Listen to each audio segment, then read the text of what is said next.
bem, muito bom dia a todas e a todos. Eu sou a irmã Lidiane, sou da Congregação das Pequenas Missionárias de Maria Imaculada, e hoje vou estar falando um pouquinho para vocês da vocação à vida religiosa. É uma pena não ter tido nenhum menino, porque a vocação religiosa não é uma propriedade exclusiva das mulheres, né? Mas, já que nós somos a maioria, e o Pedro, pelo que eu entendi, vai querer ser sacerdote diocesano, eu vou me deter mais na nossa feminina. Para a gente começar, eu queria pedir para a gente cantar um refrãozinho para o Espírito Santo, para que ele esteja conosco aqui. Eu sei, né, que se todo mundo ativar o microfone vai dar uma confusão louca, e eu vou cantar com a minha voz, assim, e o Espírito Santo completa o resto. Vocês, cada uma da sua casa, canta pedindo, tá bom? Vinde, ó Espírito Santo, enchei os corações dos vossos fiéis. Vinde, ó Espírito Santo, enchei os corações dos vossos fiéis. Acendei neles o fogo do vosso amor. Enviai o vosso Espírito e tudo será criado e renovareis a face da terra. Como um sacrário vivo levando amor, revelando coisas que eu não sei, mistérios de um grande autor. Se eu conhecer, por nada eu trocarei. Espero, então, que no dia de hoje, que a gente possa conhecer e verdadeiramente não trocar por nada neste mundo. Bem, além das dúvidas, né, eu fiz aqui mais ou menos um esqueminha bem artesanal, bem simples, bem pobre, que é um dos votos que o religioso faz, na minha lousinha aqui. Chamei Terezinha, da Terezinha do Menino Jesus, que é a mestra da nossa congregação, a mestra espiritual, meu amado Jesus, que eu vou pôr para cá para não fazer nenhum risco nele aqui. Então, bora lá. Quem quiser deixar... Ai, Sabrina, que bom, vai deixar eu falar sozinha. Quem quiser deixar aí o rostinho para eu ver, eu vou ficar muito feliz.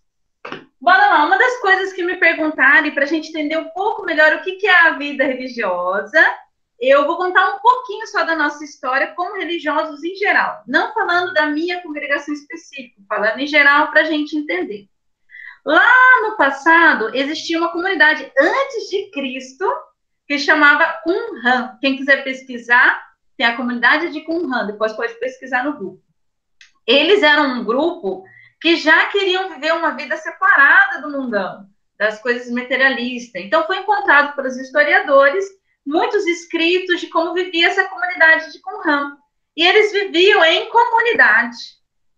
Tinham vida de silêncio, vida de partilha, procuravam a Deus, e tinham essa vida, e tinha um espaço dentro dessa comunidade que era reservado ao Senhor, que era Deus, né? Onde ele poderia habitar, e eles viviam tudo em comum em prol a ele. Depois, com o tempo, né, veio Jesus, nosso amado, e aí, com Jesus, começaram as primeiras comunidades que queriam viver esse estilo de vida, mas seguindo a Cristo, com o cristianismo, nos ideais daquilo que Jesus passou. Aí vamos dar um pulo, um big pulo na história. Depois de muito tempo, aí foi caindo, os primeiros cristãos era a parte mais radical que podia viver uma pessoa de amor a Deus, de entrega a Deus. Eram os cristãos, os primeiros cristãos. Eles estavam dispostos a dar a vida, a serem mártires por conta do reino de Deus. Viviam a radicalidade daquilo que Jesus ensinou, assim, com uma disposição maravilhosa. E aí a gente vai ter uma enxurrada de santos. Santo Inês, São Sebastião e um monte de santos do primeiro século. Depois que nós paramos de ser perseguidos, né, os cristãos não eram mais perseguidos, começou a ter muitos favorecidos, na verdade. grandes casas, moravam perto dos reis, eles tinham um poder de voz muito grande, então era quase que um pouco políticos, né? Aqueles que se dedicavam totalmente a Deus. Totalmente, né? E com esses favores, algumas pessoas iam para a vida religiosa, né? Iam para viver assim, nesse ambiente, porque dava prestígio, né? Era visível, era uma coisa assim que ostentava.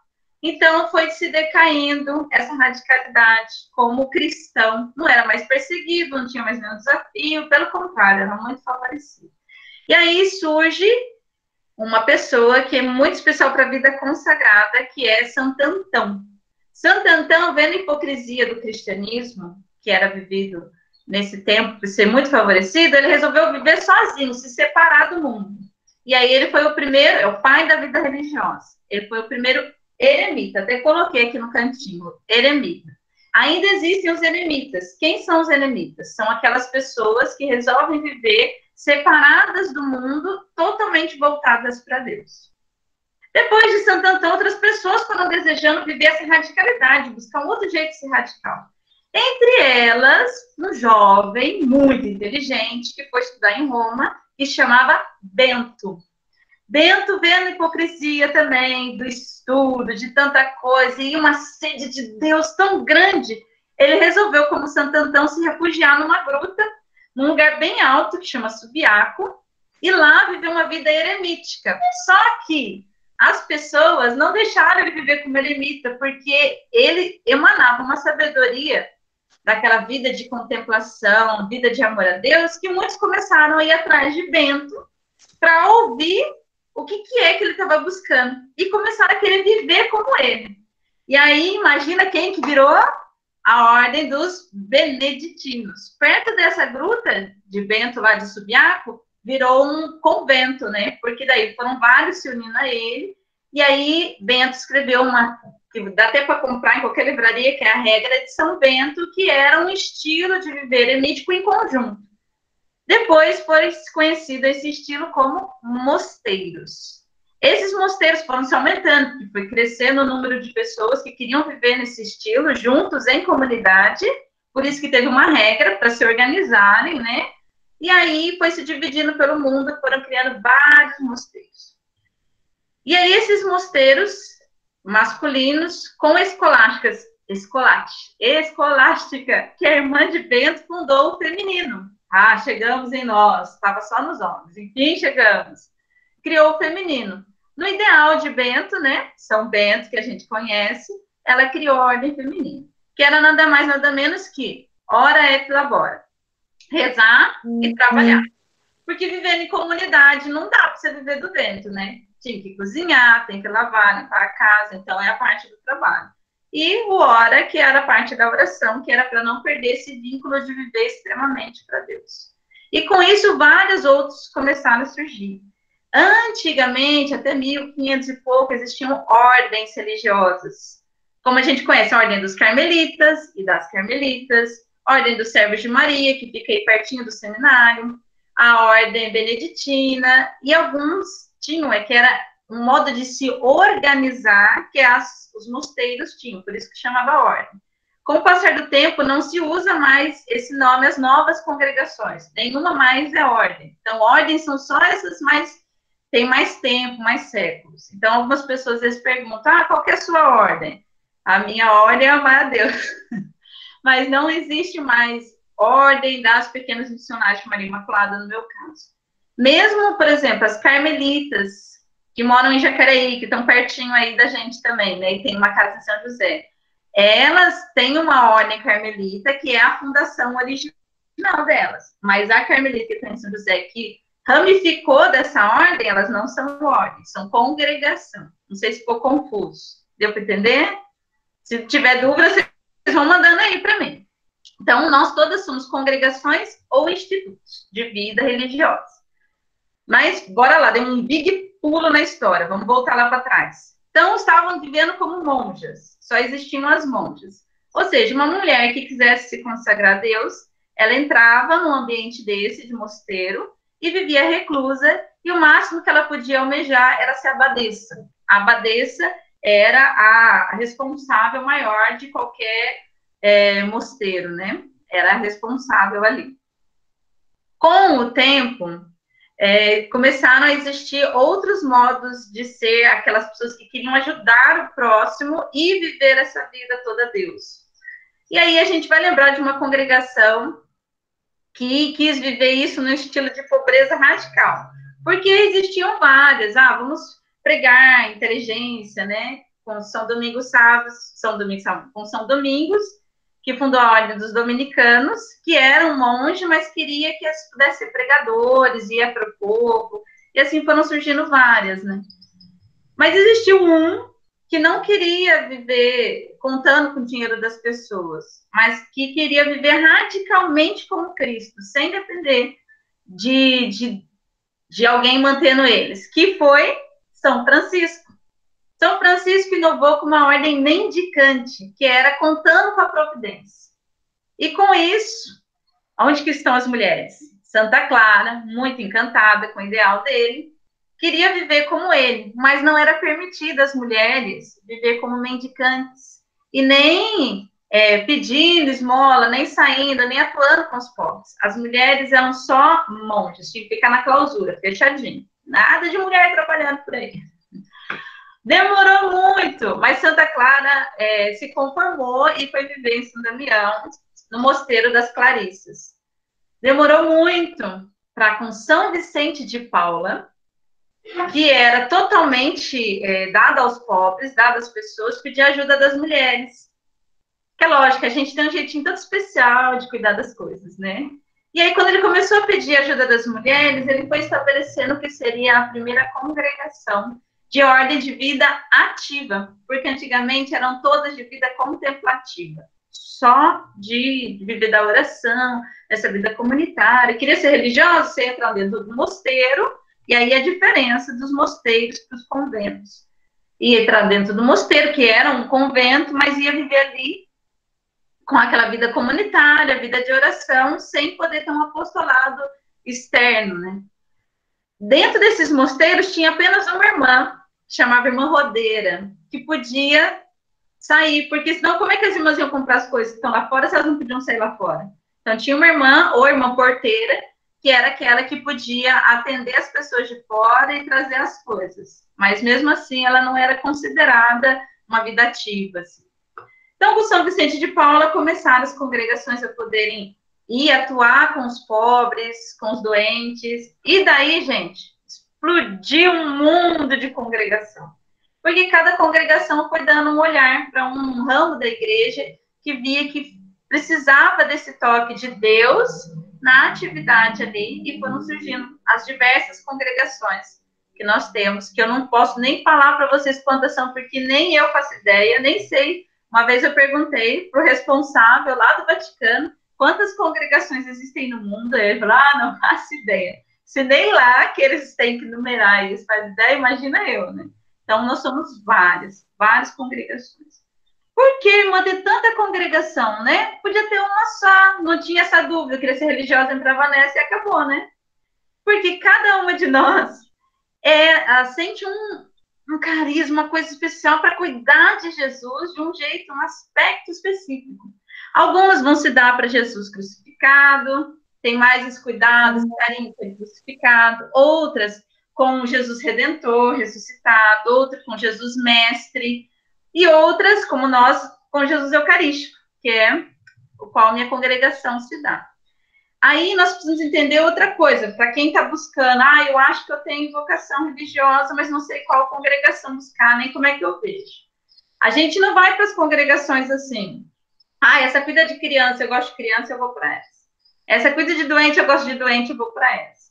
Essa aqui cuida de... viaja bastante, eu quero conhecer o mundo, eu vou para essa. É importante, gente, a gente conhecer uma palavrinha muito especial, que chama carisma. Toda congregação tem um carisma. Então, você quer conhecer? Você quer mostrar assim, se eu sou uma jovem entendida? Pergunta para a irmã que você está querendo conhecer, qual é o carisma da sua congregação?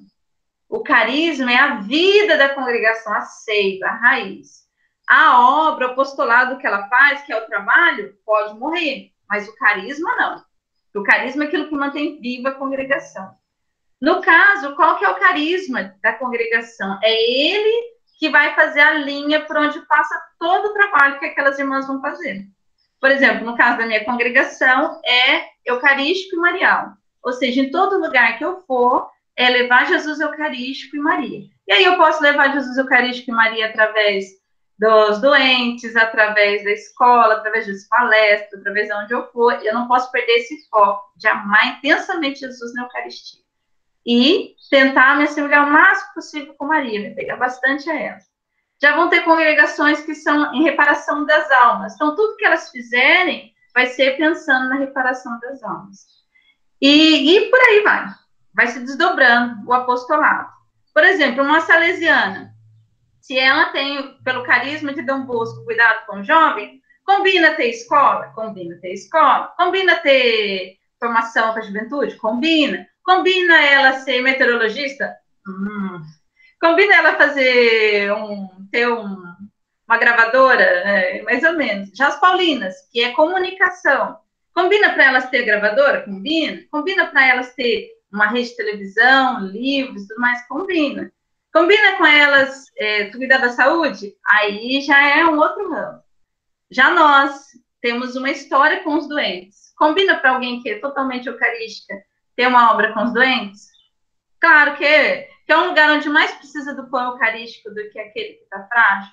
E é mais ou menos assim, ok? Bora lá, vamos ver outra coisa interessante que me perguntaram. Se as religiosas são consagradas, né? Se elas fazem parte da ordem, né? Que tem os sacramentos. Batismo, Eucaristia, confissão, matrimônio. Se elas fazem parte. Então, respondendo, dentro da igreja, o cristão pode ser duas coisas, só duas coisas.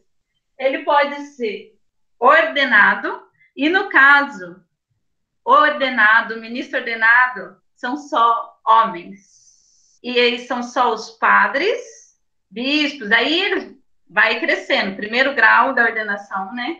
Do diaconato, padre, aí o resto é título, né? Arcebispado, cardeal e por aí vai. Os ministros ordenados. Os demais, todos são leigos. Todos nós somos leigos. Eu sou leiga. Então, não existe ordenação para congregação. Nós somos leigas. Mas, se é leigo, então, para ser leigo, eu fico no meu papel de leigo, como catequista, como jovem. A diferença, e aí desculpa, mas já que eu estou falando da vida religiosa, vou puxar uma big sardinha, porque eu sou apaixonada pela minha vocação, é que a nós é confiado a santidade. Por isso que a vida religiosa, ela tem que ser fábrica de santos. Não que não dá para ser santo nos outros estilos de vida, claro que dá, mas, gente, a gente é favorecida, a gente como se colocasse num ambiente com uma receita pronta para você ser santo. Nós, primeiro, temos uma vida esponsal, nos esposamos com Cristo. Ele vira o nosso completo. Não somos um bando de mulheres solteironas que resolvemos viver juntas porque ninguém amou a gente. Pelo contrário, eu tive namorado, viu? Antes que alguém pergunte. Era bonito, tinha olho verde, loirinho. E vai ficar registrado, melhor parar por aqui, né? Mas o que faz a diferença pra gente é que a gente se encanta, a gente se apaixona, a gente se apaixona de verdade por Jesus. É difícil explicar, como está no Evangelho, a quem é dado conhecer vai entender. Quem não é dado conhecer, gente, não vai entender o que eu estou falando. Não vai entender. E a mesma coisa funciona para o sacerdote. Se o sacerdote não for apaixonado por Jesus, especialmente eucarístico, aí zicou tudo, porque a gente não fica procurando outros amores. Eu não fico procurando aí fora. É lógico que a gente vai continuar vendo gente bonita, vai continuar existindo gente bonita, né? Mas pensa, se ele é bonito, imagina, meu Deus, que criou ele. É infinitamente mais bonito. Mas, enfim, né? Modéstia à parte já tem bom gosto, né? Não sei se ele teve, mas ele podia fazer diferente. Não quis, é com ele, né? Então, nós temos uma vida esponsal. No caso da minha congregação, para ter um sinal claro dessa vida esponsal, nós ganhamos uma aliança quando nós nos tornamos professas perpétuas. Aqui participando com a gente está a irmã Sabrina. A irmã Sabrina, ela é juniorista. Quando ela fizer os votos perpétuos, ela vai ganhar uma aliança, que é o sinal de ser esposa. Ou seja, a gente é casada, literalmente. Ele é aquele que nos completa a alma. Então, é com ele que eu vou debruçar toda a minha intimidade. E, nesse chamado à santidade, o que mais favorece a vida religiosa? Nós moramos com ele. É lógico, você não vai casar com alguém e vai deixar ele morar em outro canto, né? Aí não vai dar certo. Ele mora conosco. Então, toda casa religiosa, ela tem a presença de Jesus. Tem Jesus ali, e tem essa vida de intimidade com as orações. Como eu falei para vocês, a gente acorda, pensa nele, reza o ofício, a liturgia das horas, que não é exclusividade nossa. Qualquer cristão pode rezar e pode acompanhar. Inclusive, agora tem vários sites, vários programas no YouTube que vocês podem acompanhar. E aí eu não vou me deter muito, senão eu vou gastar muito tempo com ele, mas é uma oração muito especial. Mas aí, irmã, se qualquer cristão pode rezar, qualquer cristão pode rezar esse ofício, qualquer cristão é chamado à radicalidade do batismo, é chamado à santidade, não entende ainda qual a diferença de nós, leigos, para os religiosos. Nós fazemos uma entrega a Deus, todo mundo pode se entregar a Ele, mas nós fazemos com um plus, um algo a mais. Um algo a mais que são os nossos votos. No caso da vida consagrada, nós temos 3 votos. Ninguém é obrigado a ele. Vocês não são obrigados a ele, nem o clero é obrigado a vivê-los. Mas nós prometemos a Deus que queremos dar isso a ele. Que é obediência, pobreza e castidade. Que longe de serem amarras, é o meu jeito de falar.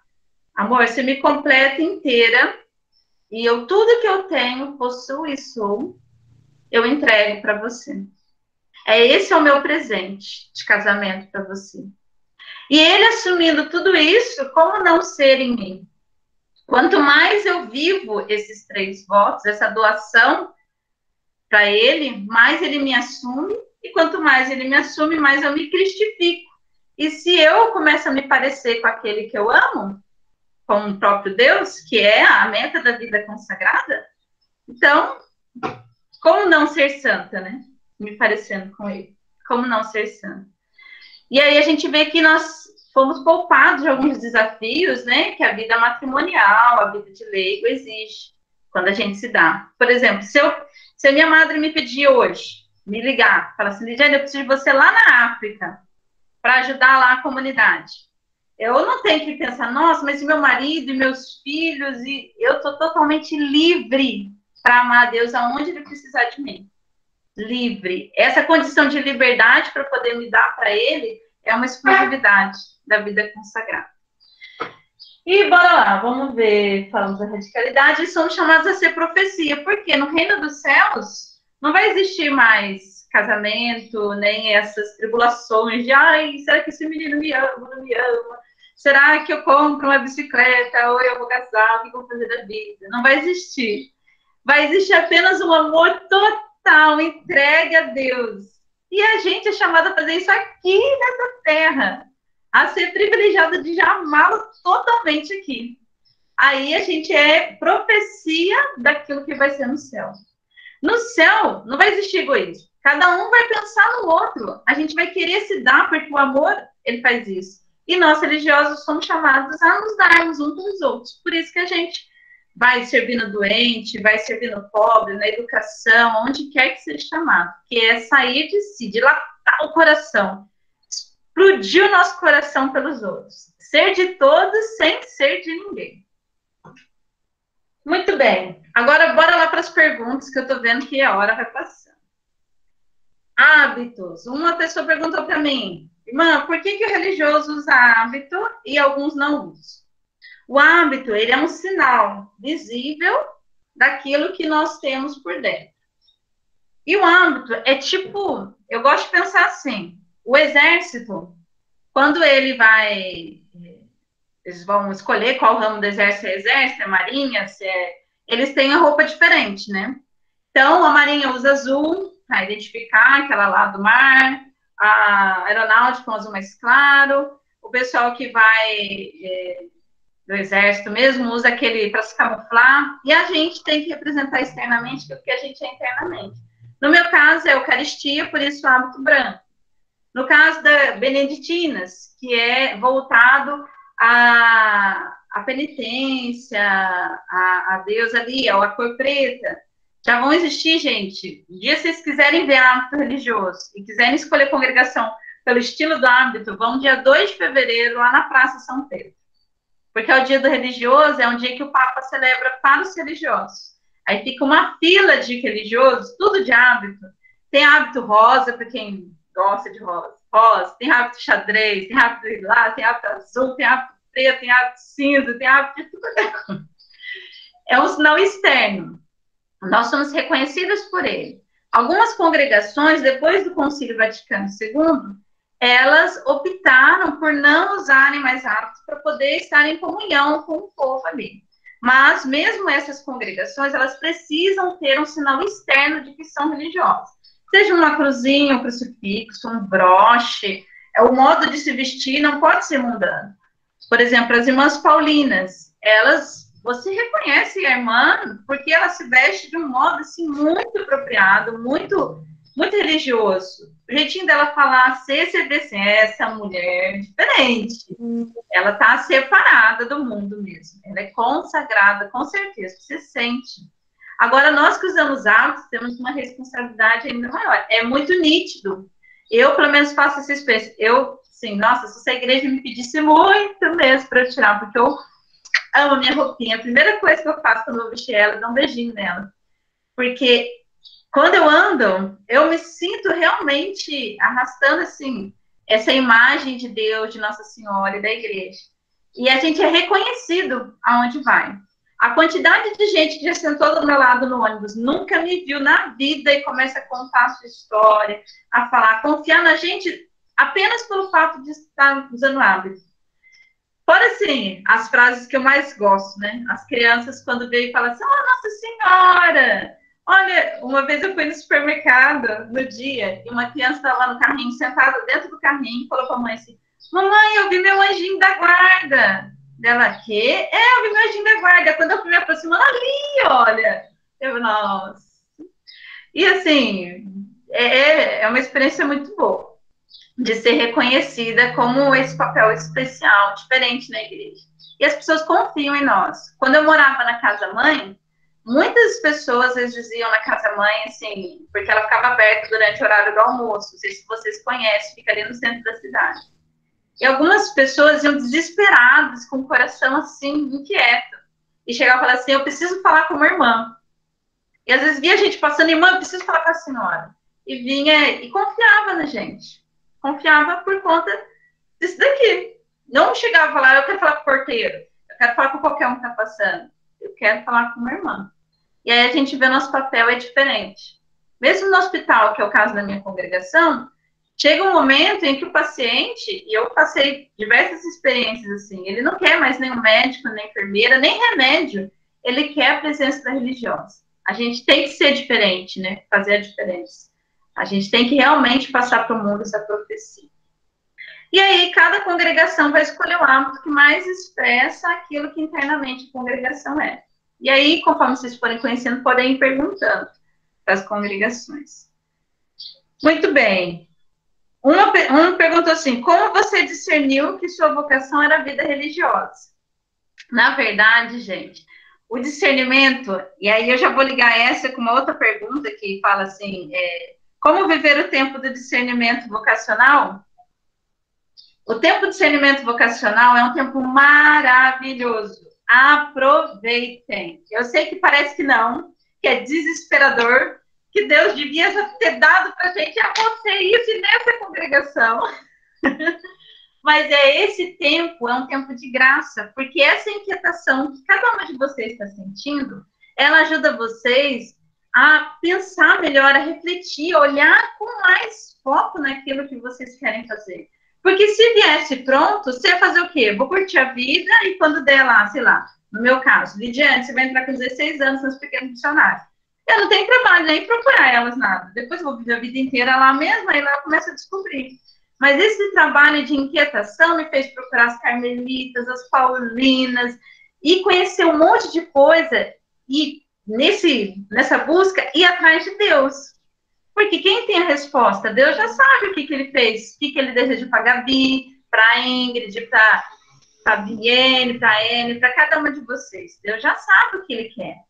Então, ele tem a resposta. E você acha que marido que não gosta daquele tempinho de paquera, de ficar dando uma olhadinha para vocês, dar uma piscadinha? A reação da minha família. Então, graças a Deus, a minha família, ela é participativa, né? E assim, ela não, eu vou dizer que acho que no começo, especialmente meu pai, não deu muita bola, porque como minhas irmãs todas fizeram retiro, tenho 3 irmãs e 2 irmãos, todo mundo fez retiro vocacional. Todo mundo dizia que ia ser, e depois arrumou namorado, e não deu em nada. Eu sou caçula, acharam, também não vai dar em nada.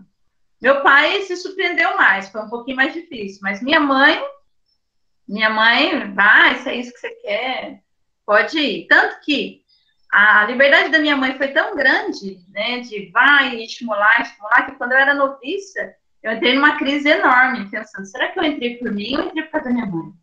E aí foi um período de discernimento muito bom também, muito bom. E já meu pai já foi mais assim, se quiser volta, faça as coisas lá, pode vir, de volta. Mas conforme ele foi vendo que eu era feliz, que eu estava contente, ele foi quebrando as amarras do coração dele. Porque que pai que não quer ver o filho feliz, né? Bem, enfim, nesse período de discernimento, gente, busca Deus e você vai se sentir que existe uma alegria que você não encontra em outro lugar. Não vai encontrar nos namorados, não vai encontrar nas coisas do mundo, e uma insatisfação com aquilo que você está vivendo. Você começa a servir na paróquia, começa a fazer as coisas, começa a cerimoniar, coroinha, participa dos retiros, e está sempre parecendo que quero algo mais.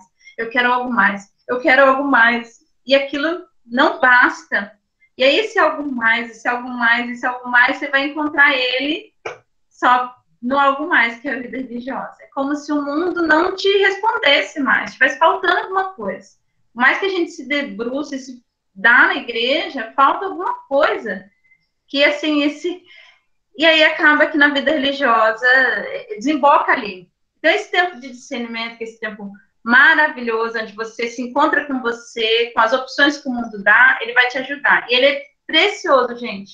No decorrer da minha vida, eu sempre retomo esse tempo, porque as dúvidas desse tempo me fortalecem nos meus sims de hoje. Então, abracem esse tempo precioso. Anotem, faça caderninho, procura irmã, procura padre, conversa, dialoga, joga e vai. Vai se colocando, vai procurando. Quanto mais você procurar, mais Deus quer ser encontrado. É aquela noiva do Cântico dos Cânticos. Se vocês não leram, gente, é um livro curtinho, bem apaixonante. Pega o Cântico dos Cânticos para ler. Que ela ouviu o amado batendo na porta e ela foi atrás dele. O resto do livro ela procura, até quando ela encontra. E quando ela encontra no livro, essa é a parte que vocês só vão viver esse encontro se vocês estiverem procurando agora. A hora que você se encontrar, a hora que você encontrar com esse amado, aí, gente, olha, como diz o comecinho da música, se eu encontrar, não deixarei mais. Porque aí é a hora que você sabe que seu coração foi feito para ele. E aí não vem mais dificuldade nenhuma crise? Pelo contrário, as crises são preciosíssimas para toda e qualquer vocação. Crise é uma palavra que vem de crisol, que era um lugar onde você colocava o ouro e começava a pôr no fogo, ali tinha um metalzinho, ficava no fogo, e ali ia queimando tudo que não era ouro, porque o ouro às vezes fica no meio das pedras, no meio das rochas, então tudo que não era ouro era queimado, e o ouro derretia e era separado. Então, ficava para ficar ouro puro. Então, quanto mais queimado era aquele ali, mais puro era o ouro. Então, esse crisol é a raiz da palavra crise. Cada crise, ela vai purificando tudo aquilo que não é Deus. Por isso que é crise. Ela é ótima, porque ela começa a mostrar, opa, tem algo errado. Purificando tudo aquilo que não é Deus para ficar só Deus, o ouro puro. A joia da sua alma. Então, as crises vão ajudando a gente a parar para pensar, como a minha, como noviça, né? Será que eu entrei por causa da minha mãe? E aí eu comecei a pensar o que eu, Lidiane, naquela idade que eu tinha como noviça, queria, sem minha mãe. que eu queria? Tá bom, e se eu entrei por causa da minha mãe? E agora, o que eu quero? E agora, o que eu quero fazer? Eu tô feliz? Eu tô feliz. É isso que eu sinto no meu coração? Então, para de bobeira. Toca o barco, é isso que Deus quer para você. Bora lá. Então, meu discernimento foi participando de retiro, tendo as minhas crises, namorando também, porque namorando eu fui vendo que não era isso. Não deu para mim. Não precisei me aprofundar muito, porque eu sentia que não me satisfazia, não estava dando. E olha, como eu falei para vocês, era bonito, tudo mais, mas não dava. As outras oportunidades que surgiram não vingavam, porque meu coração. Eu até ficava assim, quando eu era, antes de eu entrar, né? Deus, o que eu tenho de errado? Por que eu não quero namorar? Por que eu não quero mais quando alguém pedia? Por que eu não consigo? O que eu tenho de errado? O que será que eu sou? E aí eu fui percebendo que era isso, não me satisfazia, aquilo não, parece que não era para mim. E pelo contrário, quando tinha esses momentos de oração, de buscar as irmãs e de estar com as irmãs, eu estava tão feliz que eu até esquecia que o mundo era mundo. E quando eu estava com as irmãs e fazia, eu fui sentindo. Qual a diferença de perpétuas e noviças? Aí vai entrar numa outra pergunta, que é aqui, quais são as etapas para se tornar uma religiosa? Então, as etapas. A primeira é essa que a maioria de vocês está vivendo, né? Que é vocacionada. Vocacionada é uma palavra em latim que vem do vocare, que quer dizer chamado. Então, vocês estão sendo chamadas. Quem chama não são vocês, é Deus. Vocês estão sendo aquelas que são ouvintes. Deus já está falando. Então, ó, presta atenção, Deus está falando já. Deus já está falando com vocês, já está se revelando. Tem coração mexido, tem coração que já está feliz de ouvir, é Deus falando. Depois dessa etapa, quando você vê assim, eu acho que eu ouvi. É isso mesmo, ele me quer. Aonde? Aí você vai descobrir o carisma e vai descobrir como que aquilo pode se dar para você. Como que aquilo bate com você, sabe? O carisma, quando você olha assim, me identifico, é isso que eu quero. E aí você vai viver a primeira etapa, que é pedir para a congregação para você poder entrar. A congregação te admitir na primeira etapa, em algumas congregações chama aspirantado, que é estou aspirando a vida religiosa. Outras chamam postulantado, que é estou pedindo a vida religiosa. E no caso da minha congregação chama pré-noviciado, que é uma etapa anterior ao noviciado, então é pré.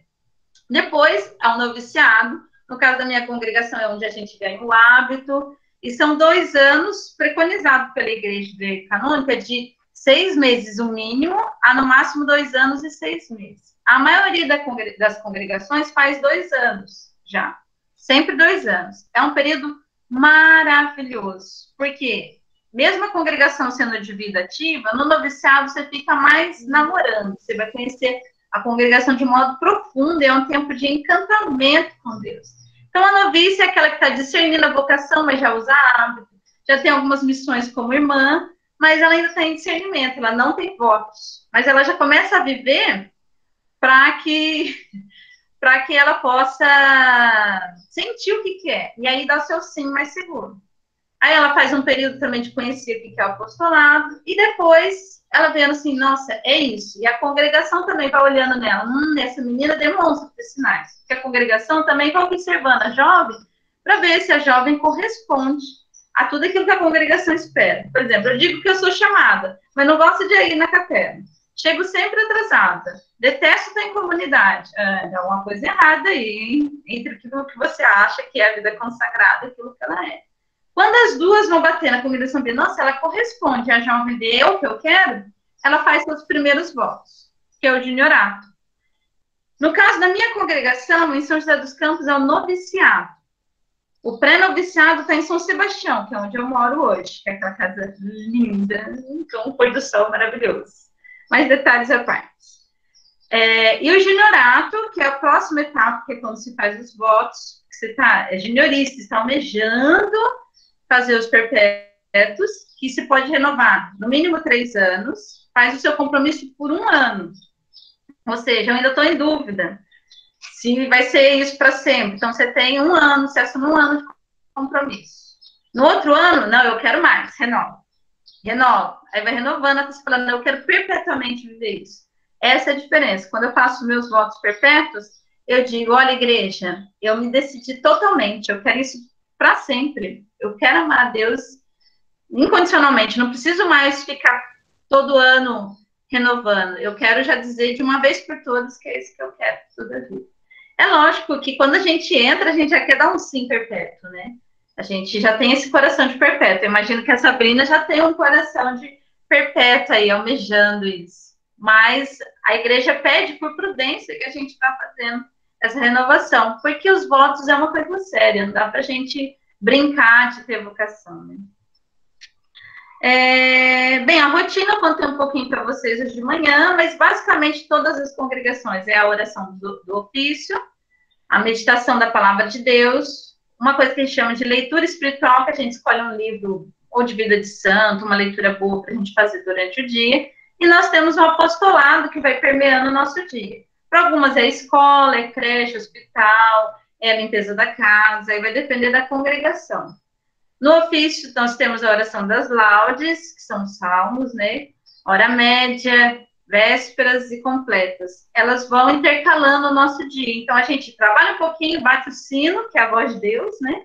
Chamando, vem ficar comigo um pouquinho. Aí a gente equilibra o nosso dia entre trabalho e a oração, para a gente não se dispersar dele, porque essa é a nossa maior diferença.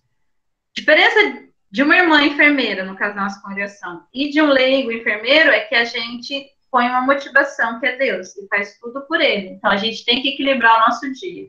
Tanto que não vai encontrar uma irmã que trabalha 8 horas com uma enfermeira no hospital. Ela vai trabalhar, ela vai parar e vai rezar, vai trabalhar mais um pouquinho, vai parar e vai rezar, e ela tem que ter esse diferencial. Como se sente como esposa, eu acho que não preciso nem responder, gente. Eu me sinto infinitamente amada e privilegiada por ser esposa de alguém, assim, né, tão especial. Se eu tive medo de insegurança, aquilo que eu falei, as crises, né, esses medos, essas inseguranças, elas nos ajudam a pisar firme. Quando você está muito firme num caminho, você pisa bem certinho. Quando você está inseguro, você olha primeiro, né? Será que tem buraco? Será que a terra é firme? E aí isso ajuda você a dar passos mais certeiros. Então, não tem problema ter medo e insegurança. O problema é você ter medo e parar, estagnar. Qual dos votos é mais difícil? E eu perdi o final da pergunta. Deixa eu voltar aqui. Cadê o bate-papo? Aí. Qual dos votos é mais difícil e qual foi... Olha, gente, eu não sei, acho que todos os votos são presente, uma dádiva de Deus para mim, e longe de ser uma dificuldade, é uma correspondência. Acho que para mim, mais difícil do que os votos sou eu mesma. Lidar com autoconhecimento, né? Lidar com aquilo que nós somos é o maior desafio. A gente tem que se conhecer. Na congregação, a gente faz bastante trabalho nesse sentido, de se conhecer, saber quem nós somos. Porque qual que é a dificuldade de obedecer? É porque dentro de mim tem um reizinho mandando, né? Sou o rei eu, né? E aí, quando ele manda, a dificuldade de admitir que o que a outra pessoa quer fazer é como se eu tivesse que me sujeitar a ela. E não é. Eu tenho que transcender isso para Deus, né? Que é Ele que, através da pessoa, fala comigo. E é lógico que a gente vai discernindo, nem tudo eu vou obedecer cegamente. Se ferir a caridade, se ferir Deus, eu posso dialogar, né? A castidade, uma vez que eu estou totalmente encantada por Deus, para que buscar outro amor? E aí, se eu não estou totalmente encantada por ele, é onde vai pesar para mim a castidade, porque daí eu vou ficar pensando, mas aquele menino é tão bonito. E se me der olhos, então? E se me der vez? Aí eu vou ficar totalmente mexido. Não tem problema ficar mexida, nós somos mulheres, somos seres humanos vivos, e graças a Deus ainda existimos, né?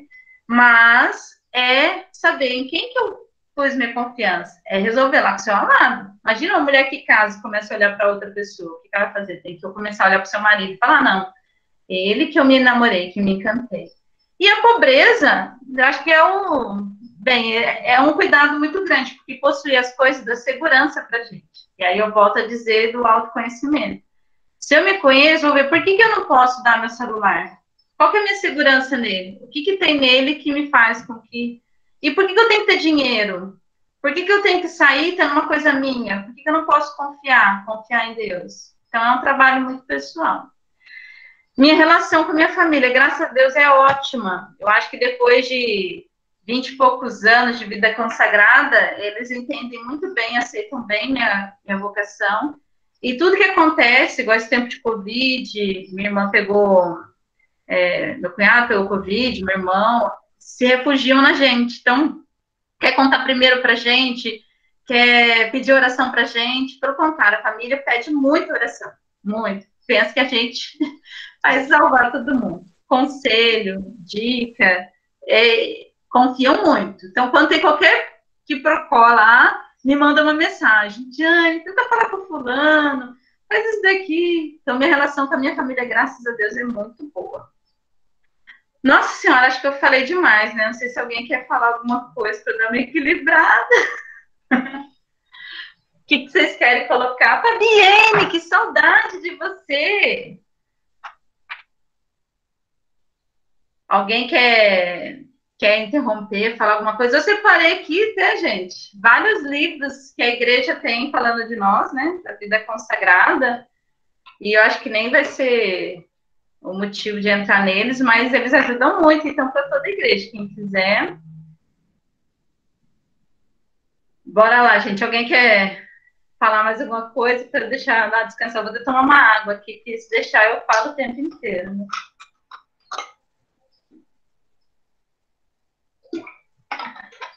Irmã, Oi. tem data prevista para voltar aos retiros? Ai, se tivesse data prevista para acabar a pandemia, eu podia te responder. Ai, tô morrendo de saudade. Ai, é verdade. Mas hora de voltar a ver vocês. A gente também tá com muita saudade. A gente tá com uma menina que tá fazendo experiência, chama Juliana, é lá de Minas. E assim, para ela poder fazer experiência nesse tempo da pandemia, todos aqueles cuidados, ainda mais que a gente cuida de hospital, né? Todo aquele cuidado de máscara, tá verificando a temperatura, tudo mais, até que isso passe, e aí é mais fácil da gente estar olhando, né? Sim. Então, tem uma irmã que é responsável da pastoral vocacional.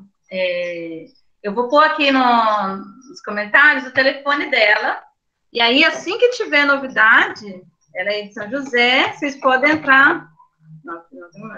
É a Eliane? Meliane. Ah, então eu sou ela também. Assim que terminar e assim, ela pode contar as novidades. Eles estão fazendo muita coisa online. Sim, eu tô acompanhando. Muita coisa online. Vocês podem estar entrando em contato com ela, pode pedir para ir na casa da mãe para conversar. Independente, gente, eu não estou aqui para fazer propaganda das pequenas missionárias, mas para falar da vida consagrada. Como eu sou pequena missionária, lógico que vai sair muito de mim nisso, né? Mas podem conversar, podem entrar em contato com ela, ou mesmo quem quiser, né? Conversar comigo, mandar, a gente pode estar ajudando nessa etapa com vocês. Até mesmo que ninguém rouba a vocação de ninguém, porque uma vez que a gente sente o carisma para aquela congregação, a gente não consegue ver, não consegue entrar assim. Se eu entro, por exemplo, se eu fosse carmelita enclausurada, imagina, falando do jeito que eu falo.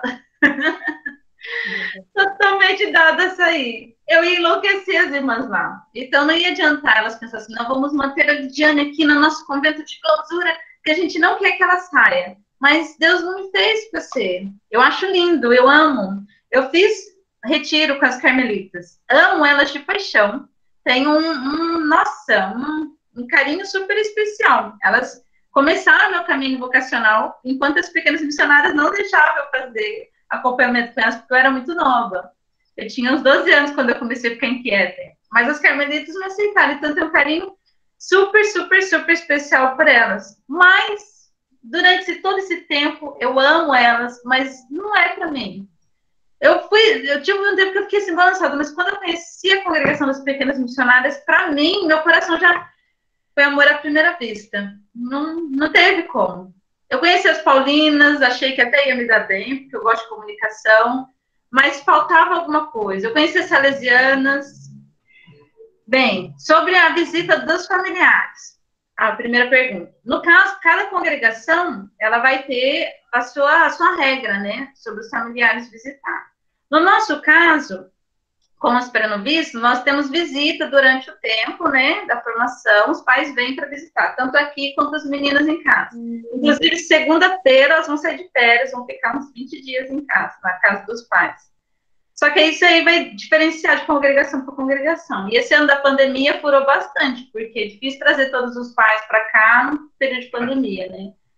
E deixa eu ver a outra pergunta, porque está acabando o nosso tempo, né, Pedro? Qual a idade permitida para fazer uma visita e acompanhamento? Olha,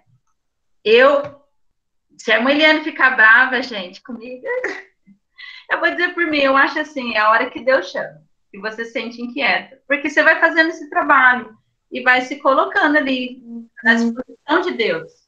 É lógico que não vai entrar ninguém na congregação, dependendo da congregação, com 10 anos, 11 anos. Não dá, a maturidade nossa ainda não consegue assumir uma escolha de vida, mas ela pode estar fazendo acompanhamento ali, adequado à sua idade. E também você vai pensar assim, eu estou fazendo a minha decisão vocacional com 70 anos. Eu já vi uma noviça de 70 anos, fui retiro com uma noviça, não da nossa congregação, mas eu já vi. Vai depender muito, porque o caminho é pessoal. É pessoal. Então, tem que ser personalizado. Tem que chamar a pessoa para conversar, conhecer a história, saber o que aconteceu. Por que precisou de tanto tempo? O que foi rodando na vida? Para sentir ser verdadeiramente chamado. E aí, ela vai poder estar correspondendo. Acho que faltou a pergunta de alguém que eu não respondi, gente. Me avisa aí se eu não respondi de alguém.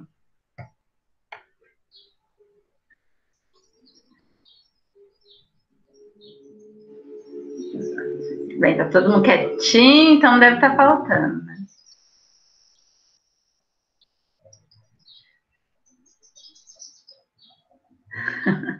Bem, por mim, vocês têm meu contato particular, a gente vai estar uns dias na casa de formação, que é onde eu moro, nós vamos estar uns dias fora. Mas quando voltar das férias, os meninos voltar das férias, a gente pode estar pensando sim, conversar com os pais, vocês estarem vindo aqui para conhecer um pouquinho a nossa vida aqui. Agora, já na casa mãe, que é no centro de São José, aí vocês conversam com a mãe Eliane, pode estar vendo com ela, agendando com ela para avisar lá na portaria, para estar marcando para conversar, para conhecer. Aí vocês podem estar conversando com ela. Agora, não sair mais, aí vai depender bastante do seu coração, que pode já estar eternizado nesse amor de Deus e já ficar ali dentro do sacrário. Nossa, a Vitória mudou de rostinho, tá parecendo a Kate. Vem, Maria. A Kate, que está ali escrito Vitória, ela é uma pré-noviça, ela já mora aqui. Quem vier, ó, vai conhecer esse rostinho pessoalmente. Falando. Verdade. A Vitória também está aqui, ó. Quem viu o videozinho de manhã, a Vitória que estava fazendo meditação lá. E a Kate é que conduziu as orações essa semana. Verdade, gente, é muito bom. Deixa eu ver se tem mais alguma coisa que eu não vi. Eu tô com saudade de vocês, Kate e Vitória. A gente também tá com muita saudade de você, Elisinha. Eu quero a gente ver de novo, ver vocês duas. A gente, no nosso caso, cada congregação vai ter um apostolado. O apostolado das pequenas missionárias é o cuidado com o enfermo. Mas, de modo especial, como o nosso carisma eucarístico, marial, ele está ligado à nossa história. Não vai dar tempo de eu contar a nossa história, você vai ficar com um papo particular. Mas aí, escola, a gente não cuida mais. A gente tem uma escolinha que chama Escola Mater Teresa, que fica lá no Jaguari, mas não é mais cuidado por nós, irmãs. Tem irmã que ajuda lá, mas a responsabilidade nossa é mais porque a nossa congregação, ela precisou decidir uma vertente. Ou a saúde ou a escola. Isso é coisa política, gente. Não vou entrar no mérito, né? Mas aí a gente ajuda nessa escola, ela tem o nome da nossa fundadora, que foi fundada por nós, mas a gente não pode mais juridicamente administrar ela por enquanto, né? Quem sabe o futuro. Então, nosso X é hospital, casa de clero, porque a gente, como é eucarístico, tem essa de se doar pelos sacerdotes, para que eles possam manter a Eucaristia, né? Então, a gente se doa por eles. Tem o hospital, tem creche, asilo e obra social. Aí na obra social, gente, aí se expande, catequese, visita aos enfermos, aí vai ter de tudo. Missão, aí lá na África é um ambulatório, tem as casas de missão, e aí se expande mais. Pedro. Então, nossa, muito legal mesmo, né? Foi bom também para me conhecer um pouco sobre mais a história, né, e da vocação religiosa, muito legal mesmo. E agradecer você mais uma vez, irmã, né, por estar aqui falando com a gente, compartilhar essa conversa, agradecer a cada uma que participou com a gente, com certeza foi um papo muito bom. E eu já estou vendo frutos aí, hein, irmã? E, e a gente tem uma lembrancinha para você, irmã, só que, né, não dá para entregar agora, mas uma hora vai chegar para você. Uma Uma hora vai hora, chegar. até uma hora. Uma hora vai chegar. E se alguém quiser ver, né, essa conversa, né, a gente vai disponibilizar no YouTube, né, está sendo gravada, a gente vai disponibilizar no YouTube para quem queira ver. E também a gente convida para que vocês continuem aí no, na programação. Eu estou vendo que tem gente entrando agora no final, aí, né, aí é bom para que elas vejam depois essa palestra. Mas aí a gente ainda vai ter o Momento Mariano, 11h30, vai ter o Talking Show, 2 horas, aí vai ter a Santa Missa, às 18 horas, com o nosso bispo, Dom César. Então, fica esse convite para que vocês continuem participando com a gente nesse momento. Mais uma vez, obrigado a todos, a todas, e que Deus abençoe e que a gente continue firme, né, nessa caminhada rumo à santidade. Tudo bem? Eu vou parar de gravar, né, e já vou sair da sala, e vocês, né, qualquer coisa pode falar com a irmã, o grupo vai ficar até segunda-feira, e aí, se vocês tiverem mais alguma dúvida, vocês podem contatar a irmã que vai estar lá, o grupo disponível da vocação religiosa, tá bom? Tá bom, muito obrigada, agradeço a todos. Vou rezar por cada uma de vocês, que Deus ilumine bastante e que dê santas e abençoadas mulheres de Deus, apaixonadas por esse Cristo, fazendo um bem enorme à igreja.